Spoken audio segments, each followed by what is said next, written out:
नमस्कार, चढ्के सलाम हजुर सबैजनालाई। भनिन्छ नि हाम्रो जिन्दगी चाहिँ नि यस्तो खालको अजीबले चलेको हुन्छ अरे क्या। जसकोमा चाहिँ मन हुन्छ नि उसकोमा चाहिँ धनै हुँदैन अरे, जसकोमा चाहिँ धन हुन्छ उसकोमा चाहिँ मनै हुँदैन अरे क्या। अनि जो मान्छेकोमा चाहिँ आँखामा एकदमै निन्द्रा छ है, उसको चाहिँ सुत्नको लागि एकदम राम्रो जग्गै हुँदैन अरे। अनि जसकोमा चाहिँ एकदमै राम्रो सुत्ने जग्गा छ तर उसकोमा चाहिँ आँखामा निन्द्रै हुँदैन अरे। त्यही कारण चाहिँ मान्छेले चाहिँ जसलाई चाहिँ एकदमै सच्चा दिलले रिस्ता निभाउँछ नि, र सच्चा दिलले जसले भावना निभाउँछ नि, उहाँसँग चाहिँ कसैले रिस्ता निभाउनु नै चाहँदैन अरे।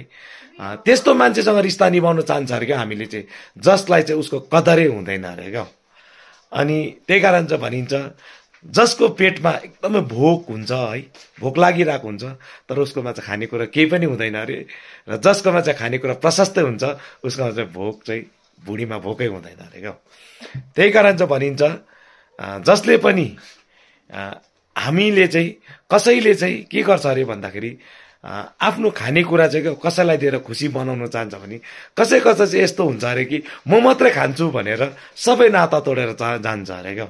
मलाई चाहिँ यो कुरा एकदमै सही लाग्छ। हजुरहरूलाई कस्तो लाग्छ लाइक कमेन्ट सेयर गर्नु नबिर्सिनु होला।